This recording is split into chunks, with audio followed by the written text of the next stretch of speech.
নমস্কার বন্ধুরা, আমি অরুণাব আর আশা করি সবাই খুব ভালো আছেন।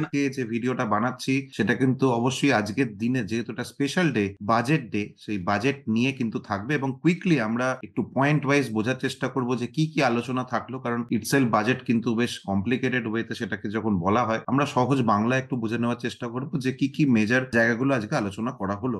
তো আমি পয়েন্ট ওয়াইজ যদি আজকে শুরুতেই যাই, তার মধ্যে যদি একটু তার আগে শুরুতে একটু নিফটির জায়গাটা দেখি। আজকে যে মার্কেট ইন্ডেক্স, যেটা আমাদের সেন্টিমেন্ট ছিল, তো ওভারঅল যখন মার্কেট খুলেছে, আজকে মার্কেট খোলার পরে কিন্তু একটা ভালো পজিটিভ সাইড দেখা গেছিল বটে, বাট তারপরে কিন্তু একটু হলো মার্কেটে ভোলাটিলিটি দেখা গেছে। মার্কেটে আবার একটা লম্বা চড়া রেড ক্যান্ডেল কিছু তৈরি হয়েছে। আমি 30 মিনিটস টাইম ফ্রেমে দেখছি আজকের ডেটাকে যদি দেখি, তাহলে কিন্তু এখানে দেখা যাচ্ছে যে একটা ভোলাটিলিটি কিন্তু লক্ষ্য করা গেছে, যেটা প্রতিবারই আমরা বাজেটে জেনারেলি লক্ষ্য করে থাকি। স্টার্ট করব আজকের এই ডিসকাশনের। তখন আমি দেখুন এখানে যেভাবে আমরা প্রেজেন্টেশনটা রাখবো আজকে কুইকলি বোঝার জন্য, যে কোন কোন সেক্টর বা কোন কোন স্টক গুলো যদি আমরা বলি, সেক্ষেত্রে কোথায় তাদের পজিটিভ ইম্প্যাক্ট পড়েছে, কোথাও তাদের নেগেটিভ ইম্প্যাক্ট পড়েছে, তো সেই জায়গাটাকে একটুখানি বাজেট স্পেসিফিক ওয়েতে আমরা বোঝার চেষ্টা করব। তো ফার্স্টেই যেটা এসছে আজকের সবচেয়ে বড় যদি বলি হাইলাইটিং পয়েন্ট, সেটা হচ্ছে অবভিয়াসলি ট্যাক্সেশন এবং ইনকাম ট্যাক্স রিলিফ, যেটাকে যদি আমরা বলি ফার্স্টেই, এবং যেটা একটা বহু দিন ধরে একটা দাবি চলছিল, স্পেশালি মিডল ক্লাস যারা মধ্যবিত্ত, যারা চাকরিজীবী, তারা কিন্তু এখানে একটা ট্যাক্স বার্ডেন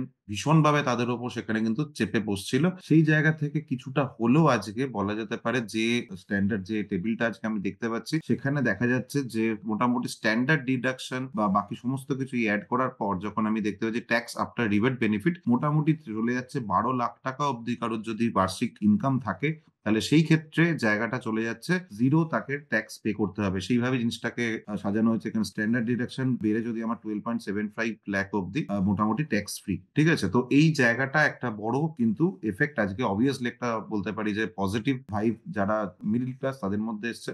বাট জেনারেলি যদি আরেকটা কথা এর সাথে সাথে বলা উচিত, কারণ আজকে ইন্ডিয়ার যে পার ক্যাপিটা ইনকাম, সেটা কিন্তু মোটেই এই 12 লাখ নয়, সেটা ওই 2.5 লাখের কাছাকাছি, যেটা অ্যানুয়াল ইনকাম 2.5 লাখের কাছাকাছি। সো ম্যাক্সিমামটাই কিন্তু অনেকটাই নিচে। সো যারা ট্যাক্সের আওতায় কোনোদিনই পড়েই না, তো তাদের জায়গাটা কিন্তু আজকে খুব ইম্পর্টেন্ট। তারা আদৌ কি সেই জায়গা থেকে কিছু আসছে, তো সেইটা কিন্তু একটা বড় পয়েন্ট। তো আজকে এই যে জায়গাটা যখন আমি কথাটা বললাম, এই জায়গা থেকে আজকে কিন্তু সবচেয়ে বড় এফেক্ট কিভাবে আমরা দেখতে পারি, এটার উপর কি মার্কেটে কোনো এফেক্ট আছে, সেটাকে একটু আমরা বোঝার চেষ্টা করি। কারণ আজকে যদি আমরা মধ্যবিত্ত শ্রেণীর যেটাকে বলছি, মিডিল ক্লাস যারা ট্যাক্স পে করছে বা যারা এরকম অ্যানুয়াল একটা ইনকামের ব্র্যাকেটে চলে আসছে, তারা যখন আজকে ট্যাক্স একটা সেভিং করছে, তো ট্যাক্স সেভিং করার পরে জেনারেলি তারা কি করবে, অবভিয়াসলি তারা কিন্তু খরচা করবে। বেশ কিছু কনজামশন বেসড কোম্পানিগুলো আজকে কিন্তু সেই জায়গাটা কোথাও একটা বেনিফিট দেখতে পাচ্ছে, এক্সপেক্ট করছে তারা যে যে ট্যাক্স বেনিফিটটা তারা আজকে পাবে সেটা পাস অন হবে কিছুটা হলো আজকে যে কনজামশন বেসড কোম্পানি। খুব স্বাভাবিকভাবে আমি যদি কিছু টাকা বাঁচাই, তো আজকে কোন কোন কোম্পানিগুলো আজকে আসছে, যেমন আজকে জোম্যাটোর যদি আমরা শেয়ারে দেখি, তো এই জায়গাটা যেমন লেখা হয়েছে দেখুন এখানে, due to a rise in disposable income due to tax rebate the consumption sector experienced bullish momentum. ঠিক আছে, এবং নোটেবল গেনার্স যদি দেখেন ডিমার্ট, ডিমার্টে আজকে আমরা জানি কি অনেক যেগুলো আমাদের ডেইলি প্রয়োজনীয় জিনিস, সেইখানে ডিমার্ট আজকে সেই জিনিসগুলোকে রাখে যথেষ্ট অ্যাফোর্ডেবল প্রাইসে, সেটাকে রাখে, তো মানুষ সেই খরচাগুলো করবে। ঠিক আছে, ট্রেন্ড, জোম্যাটো, স্যাফায়ার ফুডস, র্যাডিকো খয়তান, যেটা অ্যালকোহলের আজকে সেগমেন্টে রয়েছে, এই প্রতিটা জায়গাতে যদি আমরা একটু স্টকের এই আমি একটু চার্টে যাই, তাহলে যদি আমরা জোম্যাটোতে যাই, জোম্যাটো জোম্যাটো যদি যাই, দেখুন জোম্যাটো আজকে কনজাম্পশন সেক্টরে আমি যদি এখানে ডেলি চার্টে দেখি, দেখুন ডেলি চার্টে একটা ভালো পজিটিভ ক্যান্ডেল কিন্তু তৈরি করেছে। সেম ভাবে যদি আমরা দেভিয়ানি ইন্টারন্যাশনাল, যেটা আজকে কেএফসি বা এই যে কোম্পানিগুলো যেগুলো আজকে ফাস্ট ফুড যে কোম্পানিগুলো আজকে এই দেভিয়ানি ইন্টারন্যাশনাল হ্যান্ডেল করছে ইন্ডিয়াতে, তো তাদেরও দেখুন আজকে স্টক প্রাইস কিরকম ভাবে মুভ করেছে। র্যাডিকো খাইতান যদি যাই, র্যাডিকো খাইতান আজকে যদি খেয়াল করি, র্যাডিকো খাইতানের দেখুন পজিটিভ একটা দারুণ ভাবে পজিটিভ ক্যান্ডেল এখানে তৈরি হয়েছে। তো এই প্রতিটা স্টক যেগুলো আমরা এখানে বলছি, এগুলো কিন্তু বিকজ এখানে আলাদা করে এদের জন্য যে অ্যানাউন্স কিছু হচ্ছে বা কিছু, সেটা না, এটা বিকজ অফ এই ট্যাক্স রিবেট, সেখানে দেখা যাচ্ছে যে ট্যাক্স সেভিংটা আজকে করবে এই সম্প্রদায়, সেখানে তারা আজকে এই খরচাগুলো কিন্তু করার জন্য তৈরি হবে। সো এখানে কোথাও একটা পজিটিভ ইম্প্যাক্ট লক্ষ্য করা হচ্ছে। নেক্সট যে পার্টটা রয়েছে, নেক্সট যে পার্টে এখানে ইম্পর্টেন্ট যদি আমরা একটু কুইক পয়েন্ট গুলো যদি বোঝার চেষ্টা করি, যেখানে জিডিপি গ্রোথ টার্গেট রাখা হয়েছে 7.2% ইন ফাইন্যান্সিয়াল ইয়ার 2025 টু 2026। আর ফিসকাল ডেফিসিট যেটা আছে, ফিসকাল ডেফিসিট মানে আমরা যেটা বুঝে থাকি যে কত গভর্নমেন্টের আয় হচ্ছে এবং কত ব্যয় হচ্ছে, তো ডেফিসিট তখনই হয় যখন ব্যয় বেশি হয়, আয় কম হয়। তো সেই ডেফিসিট এখন অলরেডি আমরা ডেফিসিটেই চলছি।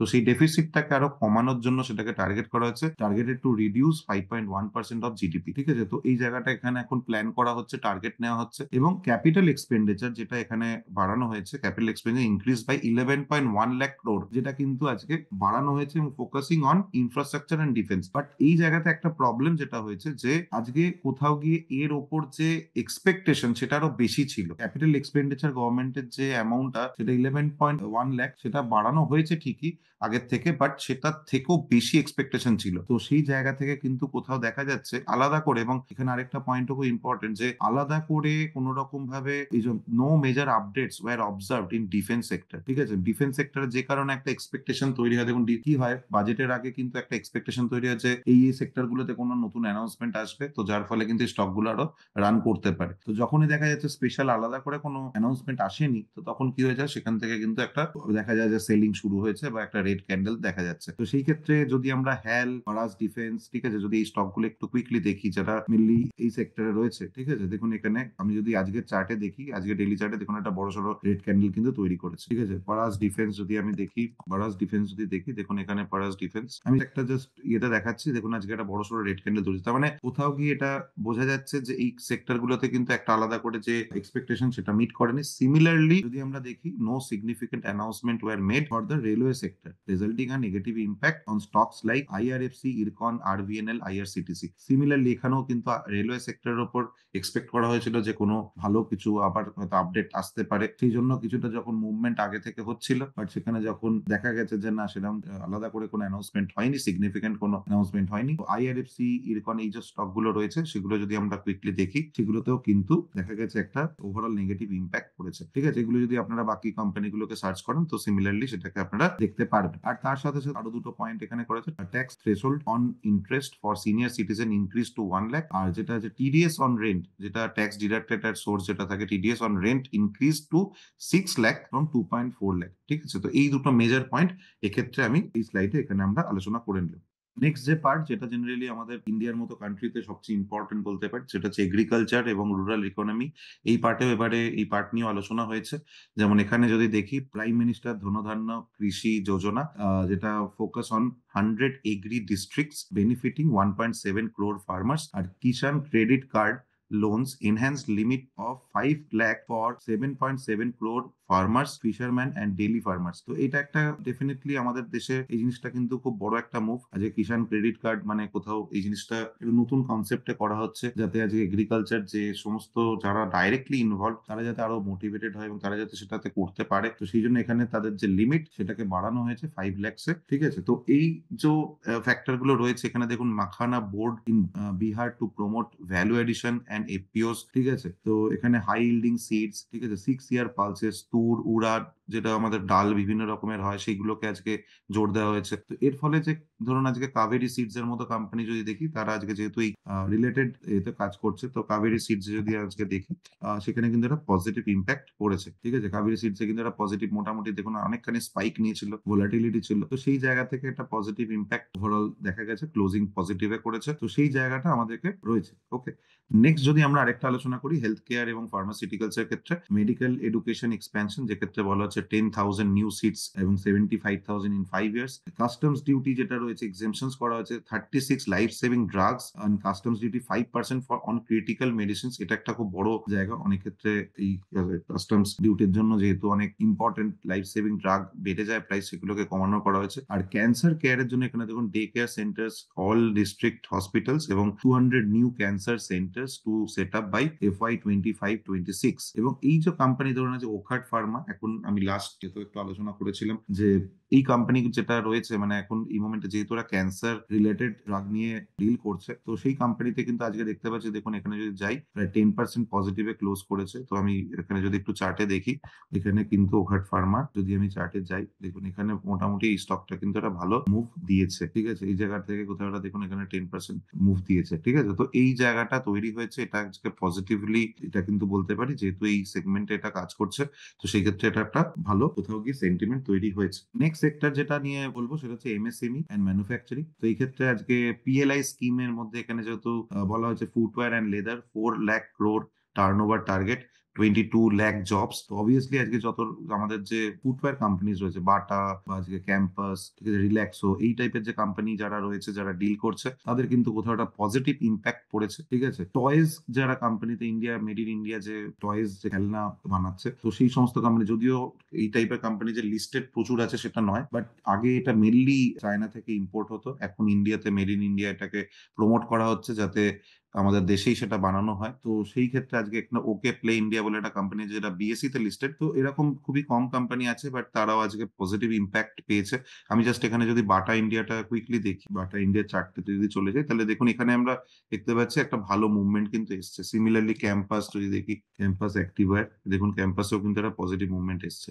ঠিক আছে, তো এটা যেহেতু আজকে স্যাটারডে ওপেন ছিল, বা যেহেতু উইক আমাদের অফ ডে তে ওপেন ছিল, যেহেতু ট্রেডিং ভিউতেও কিন্তু একটা এরার আসছে, যে কারণে এই জিনিসগুলোকে একটুখানি মানে কনফিউজিং, এখানে দুটো ইয়ে করে মাঝে মাঝে অনেক ক্ষেত্রে দেখাচ্ছে এরকম। তো সেটাকে আমাদেরকে, যেহেতু এই জায়গাটাকে একটুখানি খেয়াল রাখতে হবে, তো এই ক্ষেত্রে আজকে ফুড প্রসেসিং যারা রয়েছে, national institute Bihar and PLI incentives, positive impact এখানে বিকাজি ফুডস, বরুণ বিভারেজ, এগুলোর ওপর পড়েছে। এর পাশাপাশি একটা নেগেটিভ এফেক্টও পড়েছে, এটা হচ্ছে এমএসএমই রিক্লাসিফিকেশন। দেখুন এখানে যেটা থাকছে, investment cap raise to 2.5 crore, যেটা মাইক্রো আগে বলা হতো, যে এমএসএমই এর আন্ডারে যেটা মাইক্রো স্মল মিডিয়াম এন্টারপ্রাইজ, এটা হচ্ছে ফুল ফর্ম। সেক্ষেত্রে মাইক্রো কোম্পানি যাদেরকে বলা হতো, তাদের আগে মোটামুটি 1 crore একটা, যদি আমরা অ্যানুয়াল টার্ন ওভারের রেসপেক্টে যদি বলছি, সেই হিসাবে এটা কিন্তু ছিল, কিন্তু এখন সেটাকে বাড়িয়ে করা হচ্ছে 2.5 crore। আবার এটাকে যেটা স্মল আছে সেটাকে 10 crore থেকে বাড়িয়ে করা হচ্ছে 25 crore। তো এর ফলে কি হয়েছে, যারা এমএসএমই সেক্টরে, যারা মেনলি ধরুন লোন বা যে যে আমাদের এনবিএফসি কোম্পানিগুলো আছে, তাদের ওপর কিন্তু একটা এফেক্ট পড়েছে, বিকজ এই রিক্লাসিফিকেশনের ফলে কোথাও গিয়ে দেখা যায় লোনটা আগে যেভাবে হয়তো মানে যে যে প্যারামিটার্স দেখে এটা সেট করেছিল, সেটা আর একটু বেড়ে গেল, থ্রেশহোল্ডটা আজকে মুভ করে গেল। তাহলে অনেক কোম্পানি কিন্তু এর বাইরে চলে যাবে, এমএসএমই তাদেরকে বলা যাবে না, বিকজ আজকে যেহেতু মানে যেগুলো আগে স্মল ইন্ডাস্ট্রি বলা হচ্ছিল, তাদেরকে 10 কোটি টাকা হলেই যেহেতু স্মল ইন্ডাস্ট্রি বলা হচ্ছিল, সেটা এখন 25 কোটি হয়ে গেল। তো অবভিয়াসলি তাদের জন্য যে জায়গাটা ছিল সেটা একটুখানি কম্পিটিটিভ হয়ে গেল। তো সেই জন্য এই টাইপের কোম্পানি যেগুলো আছে, পুনাওয়ালা ফিনকর্প, যদি আমরা একটু কুইকলি চার্টটা দেখিয়ে নিই, পুনাওয়ালা ফিনকর্প দেখুন মানে খুব অ্যাভারেজ এখানে ক্লোজিং হয়েছে। যদি আমরা এখানে শ্রীরাম ফাইন্যান্স দেখি, শ্রীরাম ফাইন্যান্সে কিন্তু খুব অ্যাভারেজ একটা দেখতে পাচ্ছি রেড ক্যান্ডেলের ক্লোজিং হয়েছে। তো এটা আজকে দেখা যাচ্ছে যে সমস্ত কোম্পানিগুলোতে আজকে এফেক্ট পড়েছে, সেখানে এনবিএফসি কোম্পানি যারা মেনলি এমএসএমই এর সাথে ডিল করে এই রিলেটেড, সেখানে একটা এফেক্ট কিন্তু পড়েছে। নেক্সট আরেকটা সেক্টর যেটা ইন্স্যুরেন্স সেক্টর, সেখানে একটা অ্যানাউন্সমেন্ট যেটা এসছে, FDI insurance limit raised to 100% from 74%। যেটা এফডিআই ইনভেস্টমেন্ট যেটা লিমিট ছিল, এখানে আমি যদি দেখি, দেখুন এখান থেকে যেটা বলা হচ্ছে, insurance stocks LIC, ICICI, Lombard trade higher after FM announces 100% FDI in insurance sector. তো এটা কিছু একটু মিক্সড রিয়াকশন আছে সোফার, কিছুজন বলছে এটা পজিটিভ, কিছুজন বলছে নেগেটিভ। তো এই ক্ষেত্রে একটা দেখা যাচ্ছে, দেখুন এখানে union government raised foreign direct investment limit for the insurance sector from 74% to 100%, যার ফলে এখানে একটা মার্কেট, এখানে কিন্তু এই সেক্টরটা একটা ভলাটিলিটি দেখা গেছে। আচ্ছা, নেক্সট যদি আমরা দেখি যে সেক্টরটা, সেটা হচ্ছে ট্যুরিজম অ্যান্ড হসপিটালিটি সেক্টর। সেখানেও আজকে কিন্তু বেশ কিছু জিনিসের জোর দেওয়া হয়েছে। E visa, simplified process and fee waivers to attract international tourist, Mudra for homestays, the government will develop top 50 tourist sites in partnership with states and also extend Mudra loans to homestays. ঠিক আছে, তার মানে কোথাও কি ট্যুরিজম সেক্টরের উপর কিন্তু specifically mention করা হয়েছে এবং সেটাকে জোর দেওয়া হচ্ছে। উড়ান স্কিম যেটা হচ্ছে expanding affordable air connectivity two smaller সিটিজ। Medical tourism, যেটা এখানে কিন্তু একটা বড় পার্ট আমরা দেখেছি, যেহেতু ইন্ডিয়াতে মেডিকেল সেক্টরের জন্য কিন্তু প্রচুর অনেক বাইরে থেকে লোক আসে, তারা মেডিকেল ট্রিটমেন্ট করায় এবং তার সাথে ট্যুরিজমটাও সেখানে করে, যেহেতু এসছে সেখানে ঘুরেও যায়। তো সেটাকে strengthening India's position as a global health care hub, এবং যার ফলে আজ is my trip, Thomas cook, Indigo, ঠিক আছে, ইন্ডিয়ান হোটেল, এই টাইপের যারা যারা ট্রাভেল রিলেটেড যে সমস্ত কোম্পানিজ রয়েছে, যদি আমরা এখানে দেখি, ইজ মাই ট্রিপে কিন্তু এখানে দেখতে পাচ্ছি, দেখুন একটা পজিটিভ জায়গা কিন্তু তৈরি হয়েছে, ঠিক আছে, আজকের দিনে। এবং এখানে আমরা সিমিলারলি যদি জাস্ট দেখি, budget 2025 easy trip planners rally 10% after FMs মানে ফিনান্স মিনিস্টার্স ট্যুরিজম পোস্ট। তো এখানে কোথাও দেখা যাচ্ছে ট্যুরিজম নিয়ে আলাদা করে কথা বলার জন্য এই টাইপের যে কোম্পানি, যারা রিলেটেড কোম্পানি রয়েছে, তারা কিন্তু কোথাও একটা পজিটিভ অ্যাডভান্টেজ পেয়েছে। নেক্সট আরেকটা সেক্টর নিয়ে আলোচনা করা হয়েছে, সেটা হচ্ছে নিউক্লিয়ার এনার্জি। সেখানেও আজকে কিন্তু টার্গেট রাখা হচ্ছে 100 gigawatt of nuclear energy by 2047 as part of India's energy transition. ঠিক আছে, তো আজকে এই পুজো প্ল্যানিংটা করা হচ্ছে 2047। আমরা দেখতে পাচ্ছি ইন্ডিয়া আজকে একটা ডেভেলপ কান্ট্রি বলা হচ্ছে, তো একটা লম্বা প্ল্যানিং রাখা হয়েছে। জানি না কতটা আদৌ কি আমরা করতে পারবো, বিভিন্ন রকম এক্সিকিউশন ঠিকভাবে করলে হয়তো করতে পারবো, বাট এই যেহেতু এই আলোচনা হয়েছে, তো এই ইন্ডাস্ট্রি রিলেটেড রয়েছে যে কোম্পানি, এখানে ওয়ালচাঁদ নগর ইন্ডাস্ট্রিজ এই কোম্পানিটাকেও কিন্তু আমরা দেখতে পেয়েছি আজকে একটা পজিটিভ ক্লোজ কিন্তু করেছে। একটা ভালো মুভমেন্ট সেখানে এসছে। ঠিক আছে? তো এই জায়গাগুলো আজকে এই স্টক গুলোকে কিন্তু একটা ভালো ওভারঅল আমরা যদি দেখি একটা পজিটিভ নেগেটিভ মিলিয়ে মিশিয়ে আমরা আলোচনাটাকে করার চেষ্টা করলাম যাতে ওভারঅল বুঝতে পারি যে আজকে বাজেটটা কুইকলি কিসের উপর দিয়ে আলোচনা হয়েছে, কি গেছে। তো মেজর যদি আমরা দেখি তো অবশ্যই আজকে যে ট্যাক্স রিলিফের যে জায়গাটা হয়েছে এবং যার জন্য যে ট্যাক্স সেভিংটা আজকে করবে সাধারণ মানুষ সেটা দিয়ে কনজাম্পশন সেক্টরে যেটা ভাবা হচ্ছে বা এক্সপেক্ট করা হচ্ছে সেখানে কিন্তু একটা বুস্ট আসবে। তো সেই জায়গাটা কোথাও একটা পজিটিভ ইমপ্যাক্ট রয়েছে। তো আপনাদের অবশ্যই কিন্তু আমি যেটা বলবো যে এই পুরো ভিডিওটা যদি ভালো লাগে কমেন্টে জানাবেন, একটা লাইক করতে ভুলবেন না। আর আপনাদের কি মনে হচ্ছে এই যে আজকে বলা হচ্ছে যে ট্যাক্স সেভিং এর পর এবং ওভারঅল যে বাজেটটা কেমন হয়েছে সেটা অবশ্যই কমেন্টে জানান এবং ট্যাক্স সেভিং করার পরে মানুষ কি সেই খরচাগুলো কনজাম্পশন আইটেমে যাবে কি মনে হচ্ছে সেটাকেও কমেন্টে জানান। যেটাই আপনাদের মতামত রয়েছে তাহলে আমরা আরো বুঝতে পারবো আপনাদের কি মনে হচ্ছে। কারণ প্রত্যেকে যদি আমরা কমেন্ট গুলো পড়ি যখন তখন ভালো লাগে যে ওভারঅল সেন্টিমেন্ট কি বলছে, সাধারণ মানুষের আমাদের প্রত্যেকের ধারণাটা কি চলছে সেটা কিন্তু বুঝতে পারবো। আর যারা চ্যানেলে নতুন এসছেন তারা অবশ্যই কিন্তু সাবস্ক্রাইব টুকু করে নিন। একটা সামান্য সাবস্ক্রাইব করলে আমরা একে অপরের সাথে এইভাবেই কানেক্টেড থাকতে পারবো। আর আজকের মতো ভিডিওকে আমি এখানেই শেষ করব। সবাই খুব ভালো থাকবেন। আগামী কোনো নতুন ভিডিওতে আবার দেখা হবে। ধন্যবাদ।